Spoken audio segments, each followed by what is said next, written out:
শেখ আল্লাহ তাআলা বলেন ওয়ামা আনফাকতুম মিন শাইইন ফাহুয়া ইউখলিফু ওয়া হুয়া খায়রুর রাযিকিন। যে দান করে, দান করলে যে ঘাটতি হয় আল্লাহ তাআলা এই ঘাটতিটাকে রিপ্লেস করে দেয়, রিপ্লেস করে দেয়। বিষ্ণু ইসা ইসলাম বলেছেন মা নাকাসা মালু আবদিন মিন সাদাকা। চ্যারিটি করলে, দান করলে আল্লাহ তার সম্পদ কখনো কমায় না।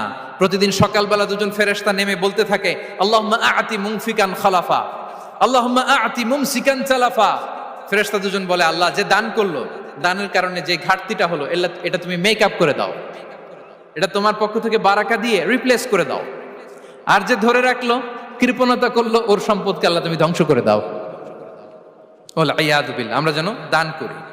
এরপরে বিষ্ণু ইসা ইসলাম বলেছেন বেশি বেশি হজ উমরা করলে, বেশি বেশি যদি কারো সাধ্য থাকে, ফিনান্সিয়াল ক্যাপাসিটি থাকে, বেশি বেশি হজ উমরা করলে তার রিজিকে বারাকা নেমে আসে। সব শেষে হচ্ছে দোয়া করা।